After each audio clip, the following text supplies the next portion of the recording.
The honourable member for Mississauga-Streetsville. Well, thank you very much, Mr. Speaker, and it does give me pleasure today to rise in the House and speak at third reading on Bill C-59, the Economic Action Plan 2015 Act number 1. At the outset, I'd like to congratulate the Minister of Finance, the honourable member for Eglinton Lawrence, for his first budget, a very comprehensive one that I am very proud to be a member of a team and a government to support in this House, and I wish him well for many more balanced and successful budgets in the future. But this Act, Mr. Speaker, will legislate key elements of Economic Action Plan 2015, which include measures to support jobs and growth, help communities prosper, and ensure the security of Canadians. The Act also includes the measures that were contained in Bill C-57, the Support for Families Act, and Bill C-58, the Support for Veterans and Their Families Act. But perhaps the most significant part of this Act is that it returns Canada to a balanced budget and enshrines in law balanced budget legislation reflecting our government's responsible fiscal management policy that is creating jobs and putting more money back in the pockets of Canadians. A balanced budget allows the Government of Canada to cut taxes further for Canadian families, individuals, and businesses. Mr. Speaker, my riding of Mississauga-Streetsville has the second highest number of families with children living at home in all of Canada. And that is why our government's family tax cut and benefits plan really hits home in my community. Our government will increase the universal child care benefit for children 6 and under to $160 per month and extend the benefit for children aged 7 to 17 by $60 per month. This initiative puts thousands of dollars a year back into families' pockets in my riding and allows parents to make their choices for their children on how that money will be spent. It is important to note, Mr. Speaker, that the increase to the UCCB is retroactive to January 1st, 2015, and that the new benefit will start to flow for families this July. Further, our government is instituting a family income splitting program that will allow a higher income spouse to, in effect, transfer $50,000 of taxable income to a spouse in a lower tax bracket effective the 2014 tax year. Some families will save as much as $2,000 a year in total family tax paid.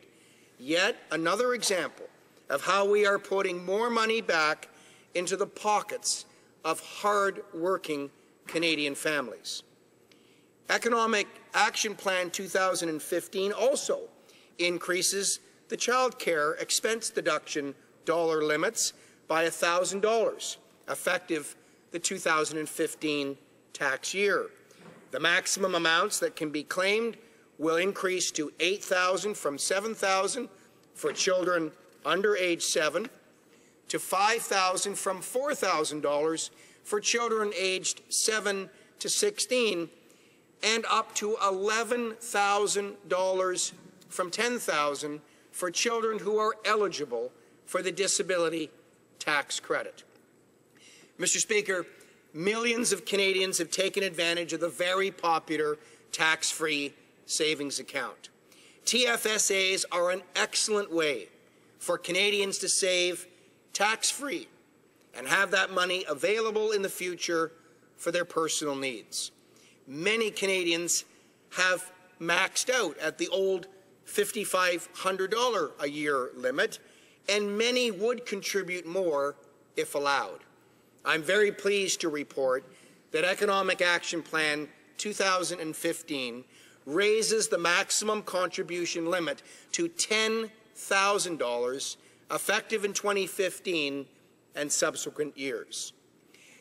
Bill C-59 also reduces the minimum withdrawal factors for registered retirement income funds to permit seniors to preserve more of their retirement savings to better support their retirement income needs. The bill also creates the Home Accessibility Tax Credit to assist seniors and disabled Canadians offset renovation costs to make their homes safer and more accessible so they can live independently and remain in their homes. Mississauga Streetsville is home to many seniors who tell me they want to age gracefully in place, remain in their cherished home as long as possible, and be able to make modifications to improve their living conditions. The Home Accessibility Tax Credit is welcome news in my community. Mr. Speaker, Branch 139 of the Royal Canadian Legion, located in the village of Streetsville. I am a member and I visit the Legion regularly to support its initiatives. I have met with veterans there and I was honored to present World War II V-pins to dozens of these brave Canadians. That is why I'm pleased that Economic Action Plan 2015 ensures that veterans and their families receive the support they need by providing a new retirement income security benefit to moderately and severely disabled veterans. It expands access to the permanent impairment allowance for disabled veterans and creates a new tax-free family caregiver relief benefit to recognize the very important role of caregivers. This government values and supports the brave women and men who have served in our Canadian forces, and we will ensure that our veterans get the full support they need and deserve. During pre-budget consultations and meetings that I had the opportunity to meet with groups like ALS Canada and the MS Society and others about the compassionate care benefit provided under the employment insurance system. Well, Mr. Speaker, Bill C-59 will extend compassionate care benefits from the current 6 weeks of coverage to 6 months to better support Canadians caring for gravely ill and dying family members.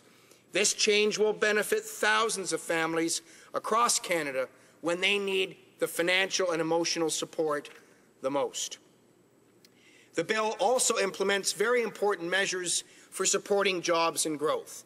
Our government will reduce the small business tax rate to 9% by 2019, lowering taxes for job-creating small businesses and their owners by $2.7 billion between now and 2019-20. And this is very good news for members of the Streetsville Business Improvement Association and other companies operating in Mississauga Streetsville.